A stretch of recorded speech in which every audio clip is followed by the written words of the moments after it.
My parents gave their home as a wedding gift to my sister, even though I had been paying there. My name's Natalie Bennett. I'm 30. I work as a marketing director for a mid-sized tech firm, and I've been married to my husband Andrew for 6 years. He works in finance, commercial banking, not the flashy kind, and we live a pretty stable, quiet life. We're not flashy people. We don't post much. We pay our bills, we vacation once a year, and we try to keep things simple. My younger sister Samantha just got married last month. She's 25, finishing grad school, and she married her boyfriend Tyler, who she met on a spring break trip 2 years ago. Fast romance, lots of drama, but somehow they made it to the aisle. The whole thing was huge, 300 guests, a vineyard venue in Sonoma, custom everything. My parents insisted on making it the wedding she deserves, which, if you've ever grown up with someone like Samantha, you'll understand how loaded that phrase is. Here's the thing. Andrew and I helped pay for part of it. Specifically, about a third. Somewhere around $30,000, give or take. It was never formally agreed upon. I didn't sign a contract. But when my parents sat me down and said they were struggling with costs and wanted Samantha to have something special, I offered. It felt like the right thing to do. I've always tried to be the dependable one, the problem solver. The one who doesn't make waves. I figured, help now, everyone feels good, move on. On top of that, we brought a $10,000 check as our wedding gift. I won't lie, it hurt. Not because we couldn't afford it, but because that money was originally earmarked for renovations on our kitchen, and we'd been planning that update for 2 years. But Samantha was thrilled, hugged me like I'd handed her a diamond, cried a little, said she couldn't believe how generous I was. I felt good about it. Like I'd finally earned a little credit in a family where I'd always quietly carried more than I was given. Then came the reception. Everyone was drinking, speeches were winding down, and we were just getting to that sweet spot of the evening where the pressure lifts and everyone starts having fun. That's when my dad clinked his glass with a fork and stood up in the middle of the patio. My mom joined him, practically glowing. I figured it was a toast. Maybe another thanks to the vendors, or a sweet anecdote about Samantha and Tyler. Instead, my dad raises his wine glass and says, "We want to make one final announcement. As our wedding gift to Samantha and Tyler, we've decided to give them our home. It's theirs now, free and clear. We know they'll fill it with love and build a beautiful life there." The crowd clapped. Someone actually cheered. Samantha gasped dramatically and ran up to hug them. Tyler looked stunned and grateful. And I stood there, frozen in place, because that house, the one they were now calling Samantha's, was the one I had been paying the mortgage on for the past 5 years. See, when my parents hit financial trouble back in 2018, I stepped in. Quietly. They didn't want to sell the house. They were embarrassed, and I understood. I agreed to take over the payments, keep the deed in their name, and treat it as an investment I wasn't planning to cash in on right away. It wasn't a secret. We had spreadsheets, bank transfers, emails. I even paid for the roof repair last year after the winter storms knocked half the shingles off. So when I heard my dad say free and clear, my heart dropped. I looked over at Andrew, who was already turning toward me with that same expression he had when our dog got out of the yard and got hit by a car, total disbelief and quiet fury. I didn't say anything then. I just smiled stiffly, clapped with everyone else, and made it through the rest of the night like I wasn't about to fall apart. After the party, we drove home in silence. I waited until we got to the garage before I said anything. Then I opened my mouth and just poured. Every dollar, every late-night transfer, every moment of guilt I'd buried for being too successful while they struggled. Andrew just shook his head.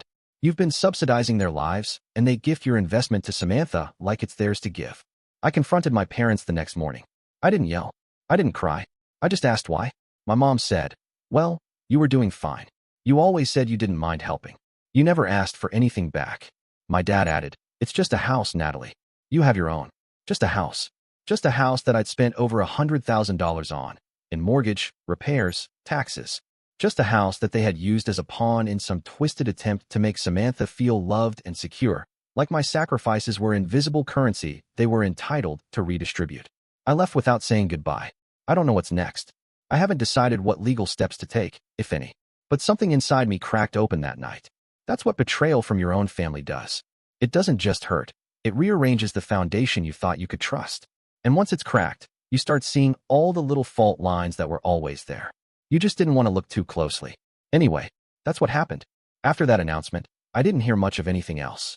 The music kept playing, people kept dancing, but I was floating somewhere above it all, moving through the rest of the evening like I was watching someone else's life unfold in front of me. I made polite small talk with people who had no idea what had just happened. I smiled for photos. I hugged Samantha when she passed by, told her she looked beautiful, and I meant it, in the hollow way that grief sometimes still allows for kindness. But inside, I was unraveling, because the longer I stood there, the more the weight of it all came rushing in. Every memory, every pattern, every old wound that had never really closed. I thought I'd buried that pain years ago. I thought I had grown past it. But standing in that crowd, knowing what they'd done, it all came back. Like prom night, I had scraped together babysitting money to rent a dress. Samantha was 14 and already talking about how her dress would be custom. My parents laughed and said, "We'll make sure of it." When my night came, they gave me $20 for pictures. When hers came, she got a white Audi with a giant ribbon on the hood. Or the time they missed my 17th birthday because Samantha had a regional volleyball tournament out of state. I sat at home eating leftover spaghetti with Andrew, then my boyfriend, while my parents called from the road and said, "We'll celebrate when we get back." We never did. Or the way my college graduation turned into an impromptu celebration of Samantha's acceptance into a university I hadn't even applied to.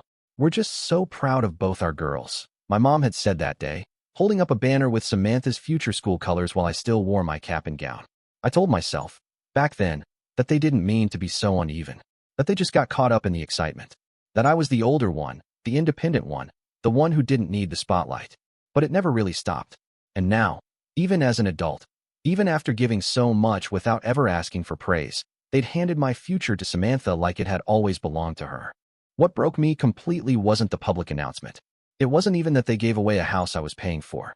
It was what happened just after we left the dance floor, when Samantha pulled me aside near the restroom and leaned in with a little smirk. "Did you see their faces?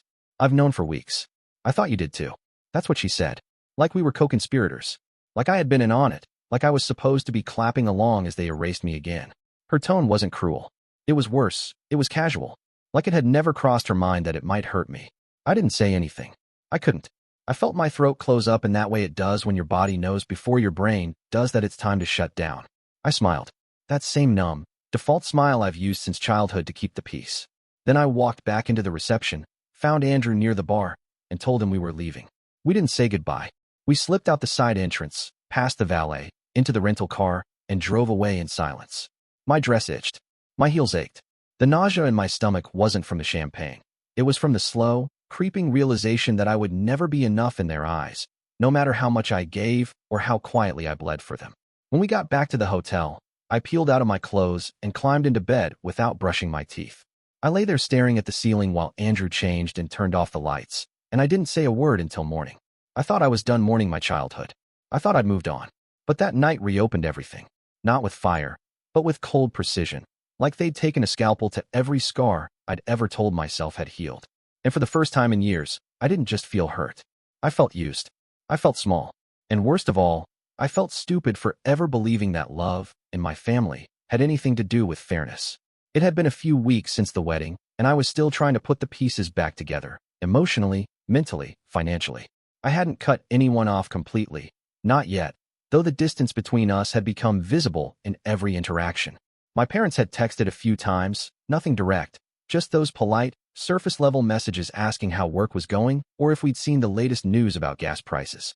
I ignored most of them. Then one day, out of nowhere, my mother called. She sounded cheerful, unnaturally so, like someone trying to brush dirt off a buried body. "We're having dinner next Sunday," she said. "At Samantha and Tyler's. Their new place. We want the whole family together again. Just a nice meal, nothing heavy." I almost said no, but Andrew thought it was better to at least see what they wanted. "They're not going to apologize in a text," he said. "Let's just hear them out. You don't have to agree to anything." So we went. Walking into that house, the house I had paid for, maintained, and quietly saved from foreclosure more than once, was like walking into a museum of my own resentment. They'd repainted the front door a bright robin's egg blue, replaced the kitchen island I'd had installed 2 summers ago, and added this large cursive S/and T sign over the fireplace like they were trying to erase every trace of the years I'd spent tying that place together brick by brick. Samantha greeted us like nothing had happened, all smiles and makeup and performative hostess energy, offering us wine and brushing imaginary lint off my shoulder while saying she was so glad we came. Dinner was a casserole, one of my mother's old recipes, the kind she used to make only on holidays. My father gave us a tour of the house as if we'd never seen it before. Andrew kept shooting me glances across the table, and I knew he was counting down the minutes until we could politely leave. Then, about halfway through dessert, My father cleared his throat and tapped the side of his water glass with a spoon. There's something we wanted to talk about, he said. My mother was already nodding. We've been thinking, she chimed in, that it might be best for us to move into your lake house. I blinked. What? She smiled. Just for a little while. Samantha and Tyler need time to settle in here. It's their first year of marriage, you know, and with the baby plans and everything, they really deserve the space. We'd only be at the lake place a few months, maybe a year, just until they're on their feet. I felt something clench behind my ribs. My lake house? I asked, slowly, making sure I hadn't misheard. You mean the one I bought before I was even engaged? The one I paid off with my bonus and have been paying property taxes on alone since 2017. They both nodded like it made perfect sense. Well, yes, my dad said. It's just sitting there most of the year. And you're not using it full time. It's only practical. We take good care of it. I stared at them. They weren't joking. They weren't asking. They were assuming. I looked over at Samantha, who was delicately dabbing the corner of her mouth with a cloth napkin like she'd been cast in a play about table etiquette. She didn't look at me. She didn't say a word. She didn't need to. The smugness was there, buried under the performance. The house was hers. The lake house was next. I put my fork down. I didn't offer the lake house, I said. I've never offered the lake house. My mother's smile tightened. Natalie, come on. We're not asking to take it. Just to stay there for a while. You'll still have access. And you've always been generous with family. There it was again. That word. Generous. A thinly veiled expectation they wore like a badge every time they decided I owed them something. I stood up. Andrew stood too. I think we're done here, I said. Enjoy your new home. We left without saying anything else. I didn't slam the door. I didn't make a scene. I just walked away, because nothing I could say would mean anything to people who had already decided that everything I had should be shared, just not with me. I didn't leave the conversation hanging. I turned back toward the table, took a breath, and said it clearly, without raising my voice. This is my house. You didn't ask me about the first house, and you didn't ask me about this one. I'm not doing that again. My mother opened her mouth like she wanted to object, but I held up a hand. I wasn't interested in another polite ambush dressed as a family discussion. My father looked confused, like I'd spoken in another language. But Samantha didn't even try to hide it. Her whole face twisted into that bratty, entitled scowl I remembered from high school. The one she wore every time someone told her no. You're unbelievable, she snapped. You're seriously going to make them live in that tiny apartment instead of just letting them stay in a house you barely even use? Are you really that selfish? Andrew's hand tightened slightly on my arm, but I didn't move. I didn't flinch. I just looked her in the eye and gave her the answer she wasn't prepared for. If you're so close, I said, keeping my tone even, let them live with you, in your 4-bedroom house. That shut her up for a second. The room fell silent. My mother stared down at her wine glass like it might have answers. My father cleared his throat again, a nervous tic he'd developed over the years whenever things veered off script. Samantha blinked, like she'd just been slapped with something she hadn't expected, logic. They wouldn't be comfortable there, she muttered finally. Exactly, I said. So don't ask me to give up my comfort just to solve a problem you created. I didn't need to say anything else. I'd never been dramatic, never liked confrontation, but I had reached my limit. There was no peace to be made here, not without sacrificing more of myself. And I was done being the silent donor to a family that treated me like a resource. We left before dessert. I didn't bother hugging anyone. As we walked out, I didn't even look back. There was nothing left behind me worth seeing. It was a Saturday morning, late enough that I was just starting to enjoy the idea of not answering emails when my phone buzzed with a security alert. I had the vacation home set up with a smart system, motion sensors, door and window triggers, the whole thing tied to my phone, and it rarely went off. When it did, it was usually a raccoon or a storm knocking something loose. But this one was different. Front door. Interior motion. Repeated activity. I opened the app and saw a grainy clip of 2 people walking through the living room with suitcases. I froze. My heart shot straight up into my throat as I stared at the footage. It wasn't blurry. It wasn't vague. It was my parents. I didn't even hesitate.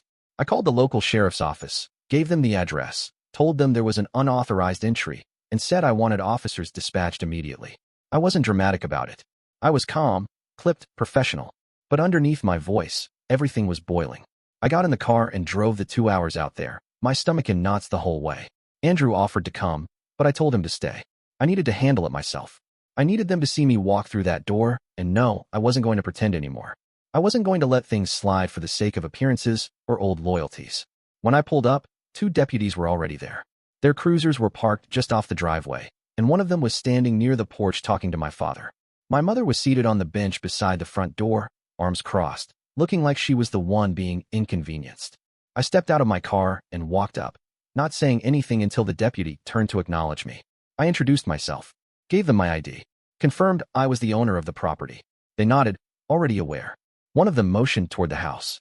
They let themselves in with a key, he said. They claimed they thought it was all right. I didn't even blink. That key is over 3 years old. The locks were changed. They must have used the garage code or had a copy made. The deputy nodded. There's no sign of forced entry, so this isn't a break-in in the traditional sense, but legally it's still unauthorized entry. You didn't give them permission. That's what matters. I walked past him and into the house. My father started to speak, but I held up a hand. I wanted to see it for myself. The bags were still in the foyer. A duffel bag and a hard-shell suitcase with my mother's initials. A folded comforter tossed over the arm of the couch. A grocery bag on the kitchen island with shelf-stable goods and some paper towels. They had planned to stay. They had packed to settle in. Like this was theirs.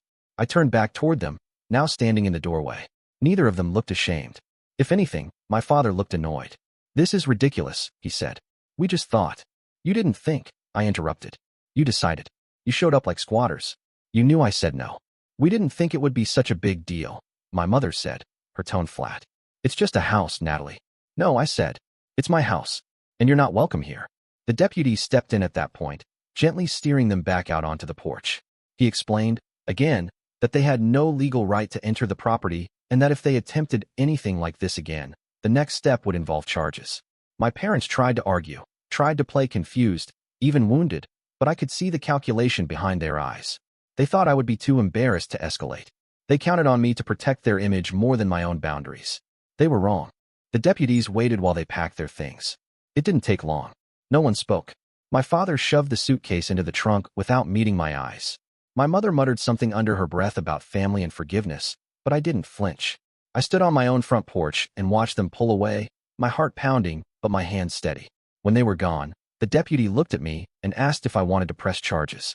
I told him not yet. I just wanted it documented. He nodded. You handled that better than most would have. I didn't feel victorious. I felt hollow, but also, in a strange way, free. Because that was the moment it truly ended. The pretending, the negotiating, the years of swallowing every slight and telling myself it was love. This was the line, and they had crossed it.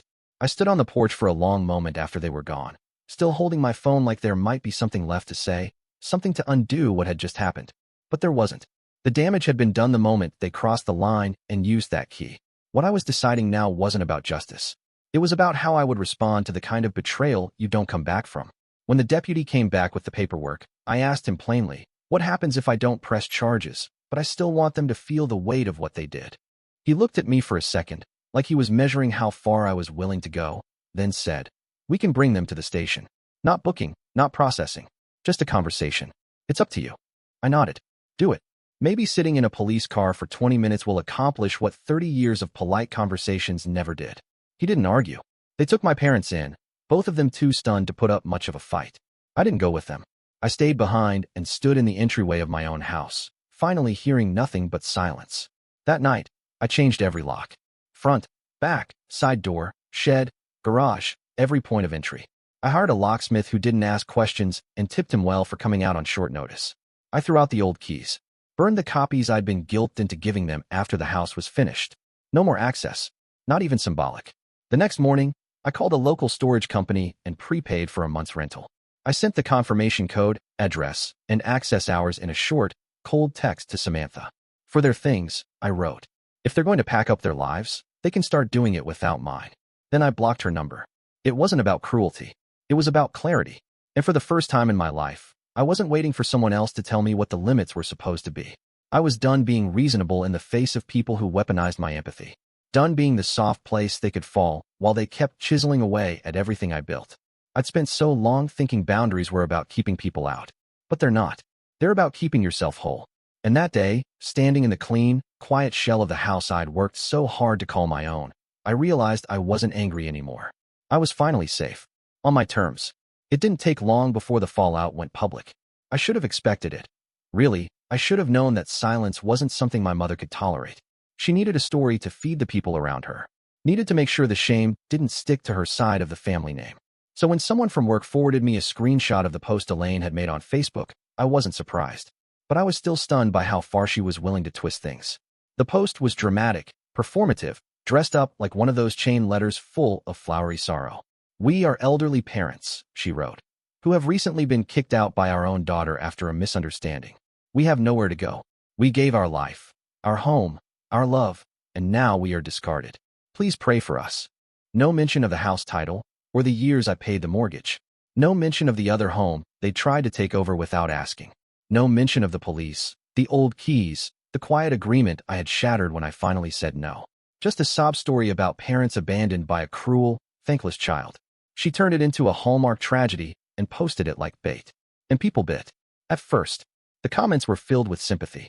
Distant cousins, old church friends, retired neighbors who hadn't seen me in years wrote things like, "Unbelievable," and "She should be ashamed," and "Kids these days have no loyalty." It was surreal to read strangers mourning a version of me that didn't exist, crucifying someone they didn't know because my mother had played the role of martyr so convincingly.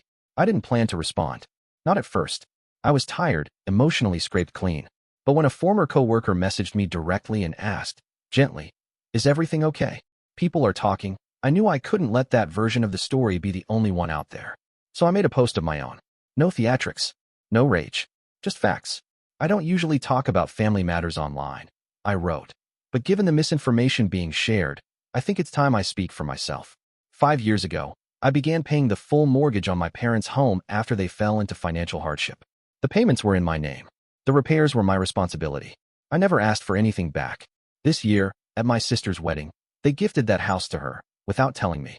A few weeks later, they attempted to move into my vacation property without permission, using an old key. I called the police.